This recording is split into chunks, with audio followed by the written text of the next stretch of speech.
ვინაიდან აღდგება ერი-ერის წინააღმდეგ და სამეფოს წინააღმდეგ.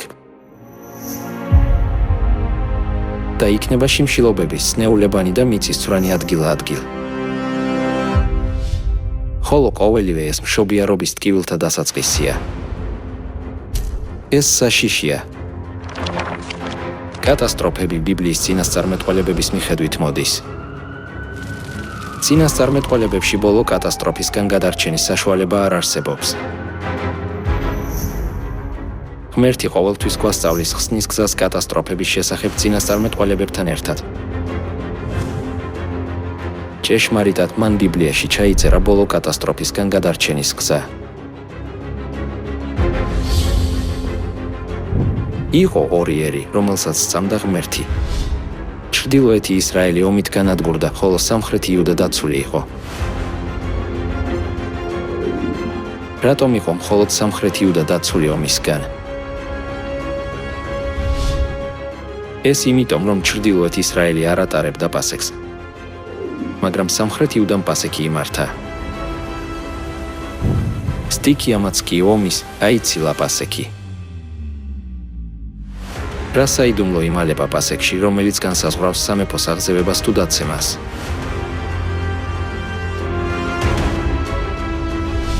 მოდით ვიპოვოთ საიდუმლო პასექის წარმოშობის გზით.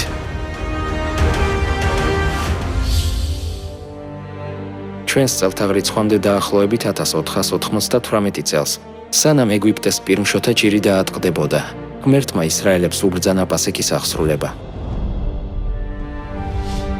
ეს იმიტომ, რომ მან დახპირდა, რომ პასექის კრავის სისხლი იქნებოდა ნიშანი და რომ უბედურებები ასწდებოდა მათ. ამიტომ დღესასწაულის სახელია პასექი, რაც ნიშნავს, რომ უბედურებები გადახდება. ყველა ვინც წმინდა კალენდრით პირველი თვის მე-14 დღის საღამოს. ერთი წლის ბატკნის სისხლი კარის ჩარჩოებზე წასხა და შემწვარი ხორცი ჭამა. ღვთის აღთქმის თანახმად სიკვდილის ჭირისგან გადარჩა. თუმცა ვისაც პასექი არ აღასრულა, სიკვდილის ჭირი განიცადა. მას შეგვიძლია თუ არა უბედურებისგან თავის დაღწევა ბატკნის ნდაკვლით და პასექის აღსრულებით? იესო, რომელიც დედამიწაზე მოვიდა, როგორც პასექის ბატკანის რეალობა, დაელოდა პირველი თვის მე-14 დღეს წმინდა კალენდრის მიხედვით, როდესაც პასექის ბატკანი უნდა შეეწირათ. სურვილით მსურდა თქვენთან ერთად მეჭამა ეს პასექი ჩემი ტანჯვის წინ. მან ასევე გვასწავლა ახალი აღთქმის პასექის შესახებ. დღესასწაული, როდესაც ჩვენ ვჭამთ იესოს ხორცსა და სისხლს, პასექის პურსა და ღვინოს. მაშასა და მე ამ ეპოქაში ჩვენ შეგვიძლია თავიდან ავიცილოთ კატასტროფები ახალი აღთქმის პასექის დაცვით.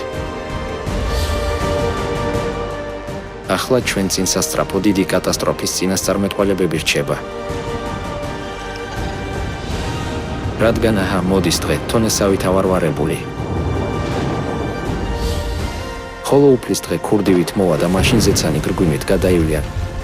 გავარვარებული კავშირი დაიშლებიან, მიწა და მისი საქმენი, რაც მასზეა, გადაიბუგება. ხოლო ახლანდელიცა და მიწა, რომლებიც იმავე სიტყვით ინახება. გამზადებულია საცეცხლო ბუღთო კაცთა განკითხვისა და მოსპობის დღისათვის.